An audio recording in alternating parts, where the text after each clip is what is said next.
আজকে মরলে কালকে 2 দিন পরের দিন কেউ কাঁদবে না।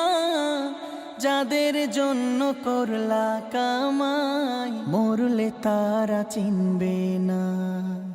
আজকে মরলে কালকে 2 দিন পরের দিন কেউ কাঁদবে না। যাদের জন্য করলা কামাই মরলে তারা চিনবে না। থাকতে সময় করো আমল, ঈমান করো খাঁটি।